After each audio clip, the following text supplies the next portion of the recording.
So ayon doon sa scoop at, ito ay ini-scoop ni OG pala, OG Diaz. Ito daw si Ivana Alawi ay naispatan, nakita daw sa Japan, which is, ito nakita niyo nga may pinost siya dito. Ayan, Tokyo sabi niya January 7. So ang tanong, meron ba tayong pruweba? Nung ito'y sumabog wala tayong pruweba. Pero just recently meron tayong nakuhang video. Pero bago tayo pumunta doon sa video na ito, eto muna, tignan muna natin yung kanilang post, 'no. Una, sabi ni Ivana, "I can buy myself flowers," parang gano'n, 'di ba? So, "I can buy myself flowers," sabi niya dito. Parang sa akin, parang gusto niyang ipalabas sa atin na bakit pa ako magkakaroon ng mayaman na boyfriend kung kaya ko naman. So, parang gano'n yung dating. Kasi hindi nga nila sagutin ito ng rekta, 'di ba? So, 'yun yung ibig sabihin nito para sa akin. "I can buy myself flowers," sabi niya. And then another post from her ay sabi niya, "A clear conscience laughs at a false accusation." So, sabi niya rito, gusto niyang ipakita sa atin na itong lumalabas na balita, 'no, kumbaga parang accusation from OG Diaz or from, sa atin na ito'y pinag-uusapan natin ngayon. So, clear daw ang kanyang konsyensya, right?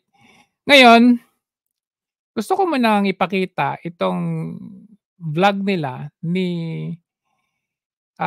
Bea Alonzo, of which itong vlog nila at that time, nung time na 'to ay hindi pa hiwalay si Bea at saka si Dom. Tingnan natin, panoorin muna natin anong kanilang pinagsasabi. So, unang tanong dito is kumusta yung love life? Pinasa kaagad ni Ivana yung sagot kay Bea. Alam naman natin na at that time si Bea at saka si Dom, 'di ba? So, pinasa kaagad yung tanong kay Bea. Panoorin natin. Bongga yung kanya. Ako alam na lahat ng tao, ano yung love life mo? Kamusta ang love life mo? Pink nga, di ba? Pink. Pinkish siya. Ako, hindi, Hindi niya masagot. papunta pa lang po doon. Ako, hindi, sabi niya, 'di ba? Oo, on the way. Hindi, pero I'm seeing someone. So, yun. I'm happy. Oh, narinig niyo 'yun? I am seeing someone, pero wala tayong makita kung sino 'yun, 'di ba? Wala siyang maipakita kung sino 'yun. So, tuloy natin. I'm seeing someone, sabi niya lang. My heart is happy. Ito na nga. Mamaya. Ma'am, Next is anong tanong, what can you guys say about sa mga cheater, sabi niya. Yun yung Mga tanong. nanloloko. mga nanloloko, tigilan na nila yan. It's so 2020. Charot! 2019 pala. So 2019. Charot! Doon na tayo sa mabait. Ako wala kayo mapapala. Walang mapapala talaga. Oo. Parang you're never gonna be happy Kasi meron nang nagpapala sa'yo. in life. Di, pag nananakit ka, ayun talaga, pag nanakit Saka ka may ng tao, karma, may karma. yes, mabigat yung buhay mo kasi may niloko ka, may ginawan ka ng masama. Oops! Parang may tinatamaan siya dyan, Ako, do you believe in karma? Oo, nagtanong pa, do you believe in karma? Actually, I've had my karmas kasi hindi naman ako laging mabuti, Sana binalik mo yung tanong, Bea, kay Ivana. di ba? At kapag kinakarma ako, Okay, so yun na. Pinakita ko na sa inyo yung parang prelude natin dito sa topic na ito. Ngayon, and let's see. Ang sabi niya dito, ayan. As for recent personal matters, sabi niya, I kindly request understanding and respect for privacy to shield all innocent parties involved. Okay. In my private capacity as a film and TV program producer, my professional interaction with various celebrities is inherent to the nature of the business. At this moment, my primary focus is safeguarding the interests of the Bacolod City. Okay. Ayan, una pa lang, ayan, nakikita nyo dito si Mayor Benitez. Ayan siya, oh. Kunwari hindi sila magkakilala. Ngayon nag-move, nilingon ni Ivana, ayan. Lingon si Ivana, ayun.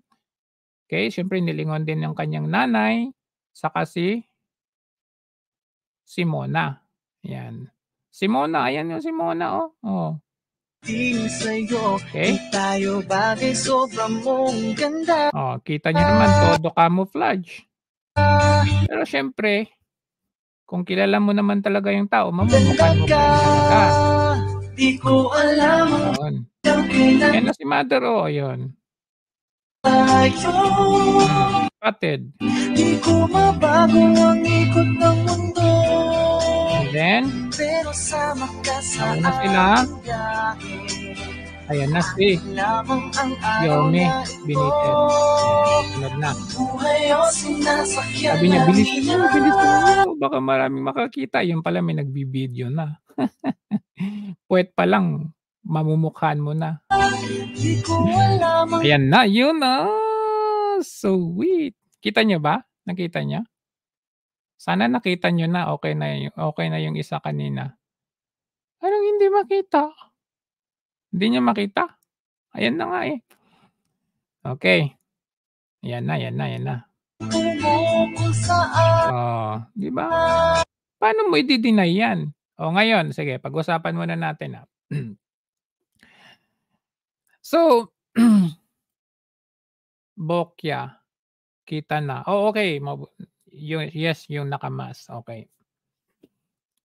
Ay, oo, pakita ko muna pala yung kay Benitez, yung Facebook ni Benitez, ayan. Sabi niya, yun nga, kailangan daw irespeto yung privacy, ayan. Respeto yung privacy, yan yung sabi niya. Kasi siya daw ay nakakapagtrabaho doon sa mga celebrities. Ang tanong,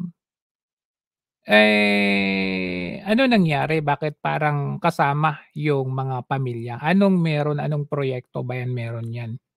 'Di ba? So, sa amin naman, bilang taong bayan or publiko, sa amin naman is wala namang problema kung mangabit ka or hindi ka na masaya sa asawa mo or kumbaga, yung buhay mong gano'n, kinukulang ka kaya kailangan mong mag-alaga ng isang kagaya ni Ivana, okey lang naman 'yun. I mean, yan ay kung. Kasi kumbaga hindi naman tayo perpekto, 'di ba? Bawat tao meron din namang bad side or hindi magandang nagagawa, hindi tayo perpekto. Ang problema kasi public servant ka, meron kang constituent na pinamumunuan. At take note bilang mayor, may hawak kang pera ng taong bayan. So, in the interest of public, mababahiran dito yung trust ng taong bayan sa'yo. Dahil how can the people or how can we be sure na siyempre si Ivana highly maintenance yan, eh. Hindi yan mamimili ng isang tao na hindi naman niya mapapakinabangan. Kung siya man ang bubuhay sa isang lalaki or kung siya man yung gagastos, she will make sure na hindi kagaya mo, 'di ba? She will make sure na parang ala Piolo, ala Jericho, ala Coco Martin, yung mga gano'n ba. Pero of course, like I said, magkakaroon na ng bahid kung saan ba galing yung pinang-me-maintenance mo kay Ivana. Ang tanong, bago lang ba kayo o matagal na? Kung ibabase natin doon sa kasama yung pamilya, ako I would say na kapag ibabase natin doon sa kasama yung pamilya, matagal na kayo. Matagal na ninyong ginagawa yan kasi biruin mo, kasi ang unang tanong ko doon, alam kaya yung nanay niya yan? 'Di ba? And the mere fact na nakita natin sa video, spotted sila kasama yung family. Malamang lang namang question yan, baka matagal na. Even before na nagkaroon ng break si Ivana kay Coco Martin or yung mga movie or naging actress siya, even before vlogger. Alalahanin naman natin, kahit nga vlogger, ang dami nating nakikitang vlogger diyan, tagal ng vlogger. ngayon pa lang nagkakaroon ng bahay, 'di ba? Hindi kita niyo nga yung mga like for example yung mga sikat na vlogger, sila Wamos or sila, yung basta yung mga sikat, hindi naman sila kaagad-agad nagkakaroon ng bahay, eh. So, for me hindi sapat yung kita niya o kahit milyon-milyon ang views, hindi sapat yun, eh. Kumbaga kung highly maintenance na tao ka, kailangan mo ng highly maintenance naman na provider mo. So, kung doon tayo babase, doon sa nakita natin na kasama mismo yung pamilya na alam pala naman pala ng nanay, eh, kung base doon matagal na pala na nangyayari. And in fact, kung titignan natin naman ang record ni Ivana Alawi, hindi naman nabago yung mga ganyan. Kasi hindi naman it was not the first time na na-link siya sa isang politiko. O na-link din naman siya dito sa isang congressman, incumbent congressman ngayon na si Dan Fernandez. Nakita niyo naman 'di ba dati na-link naman siya dito. And of course they would always deny this na hindi totoo, ganito ganyan. 'Di ba gaya ng sabi ni Ivana, clear conscience, just laugh with basta clear yung conscience mo, tatawanan mo lang yung mga 'yan. Sabi naman ng kabila, naghahawak ako ng mga celebrities. So they would always deny these things but hindi mo maitatago pang habang buhay 'yan kasi maglilik at maglilik pa rin 'yan.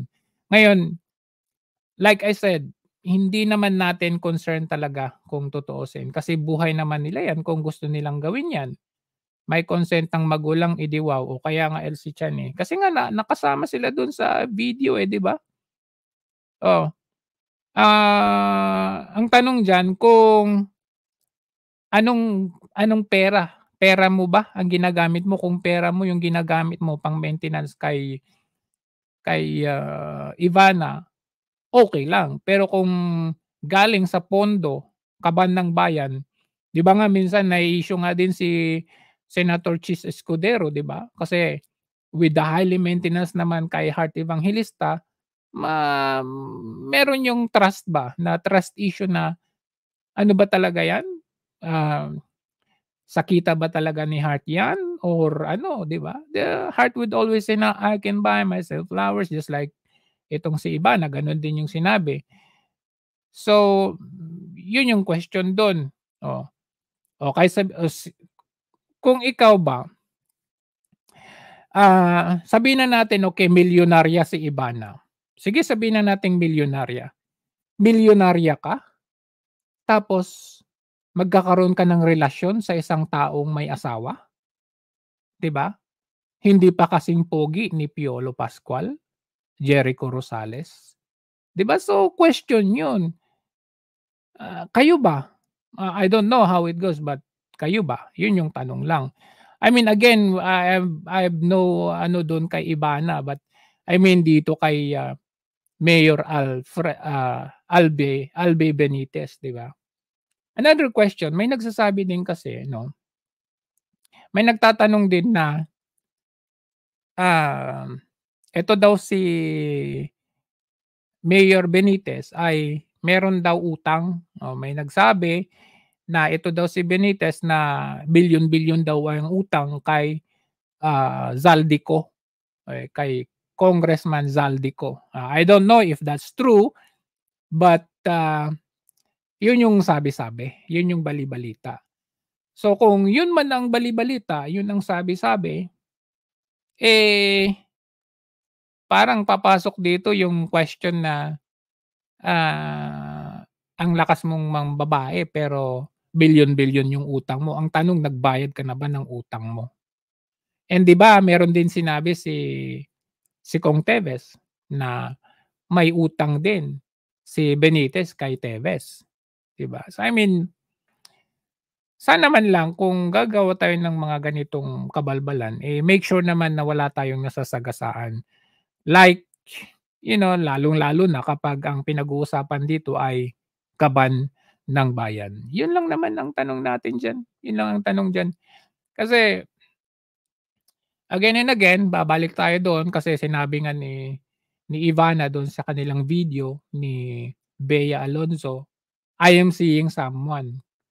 So, for me, kung you are seeing someone and just like Bea Alonzo na talagang lantaran, naka-public kung sino yung kanyang boyfriend, 'di ba? Si Dom pinakita, o ngayong hiwalay na sila, o ano, at least kung you're seeing someone, if there's nothing wrong with the person that you are seeing or dating, then bakit di mo ilantad, 'di ba? Ilantad mo kung sino yung boyfriend mo.